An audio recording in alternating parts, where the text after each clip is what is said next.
Time. When I think about time, I see this fast ticking clock in front of my inner eye.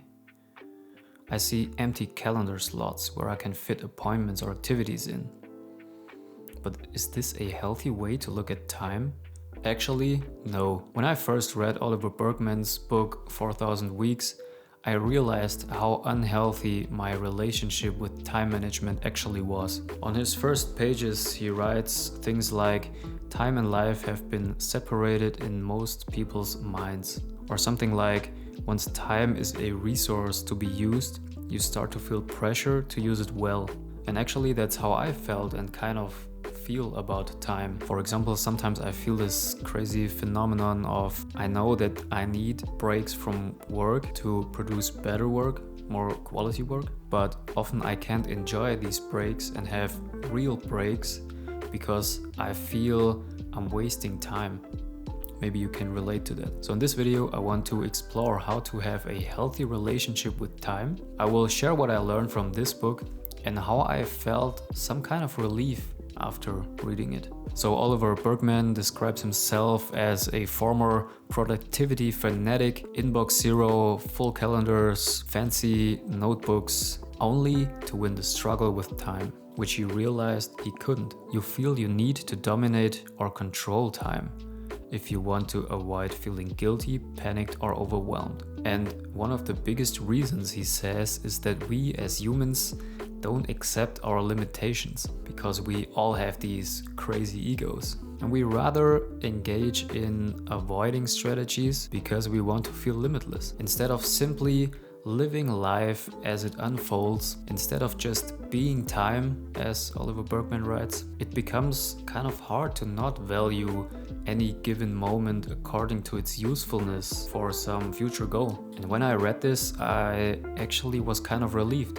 because deep down I know how it feels to live in the moment. And on the other hand, I was like, and what about delayed gratification, Oliver? And he actually answered immediately with the next sentence, "We have limited influence on how the future unfolds anyway." And actually that was my first learning here, because I kind of realized what he might be trying to say here. I interpreted it in this way, that you should be having goals, but you shouldn't be trying to force those goals, like force all and everyone to achieve this goal. You rather should be doing what you can, be patient, and in some kind of flow with your surroundings, and with some awareness on how long things actually take to unfold, and with knowing that the future will never be exactly as you imagine it to be, because you're not a wizard.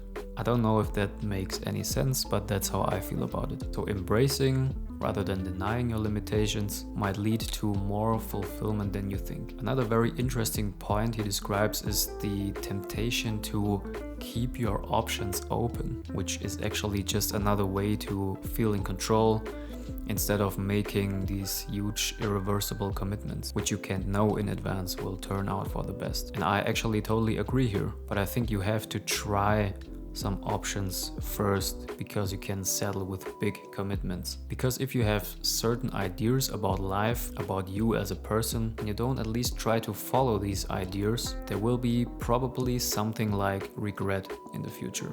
And that's what nobody wants. But basically, if you have this idea, if you know what you want, it's just way better to commit long term to something instead of having 1 million options running around in your head. So go with your gut, get that idea who you want to be, but then make long-term commitments to really feel some kind of peace. The next really huge point with time management is FOMO, the fear of missing out. I'm sure you've all had this feeling before.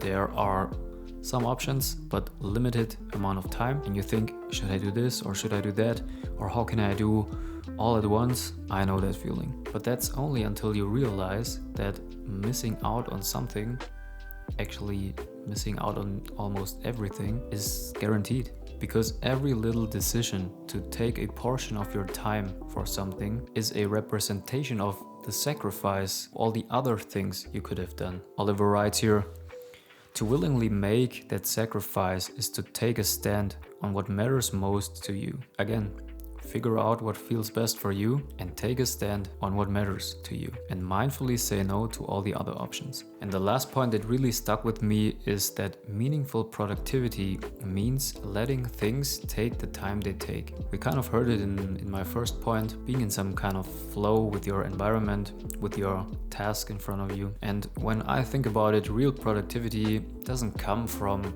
hurrying things up, from forcing, from pressure. This obviously can lead to valuable outcomes, especially in something like the creative industry. So with having in mind that good things take time to compound, I feel way less guilty when I take a break or when I refrain from forcing things to happen. This also refers to the Japanese philosophy WU WEI, which actually means not forcing. I'll link a video about that down below. So going with the flow and letting things take the time they take is one of the biggest lessons I learned from this book. And the one conclusion Oliver gives us is that once you deeply grasp that your demands on time are impossible to meet, you'll be newly empowered to resist them and to focus instead on building the most meaningful life you can. So with that said, grab the book, read it, tell me what you think about it, and I hope you enjoyed this video. With that said, thank you very much for watching. Peace.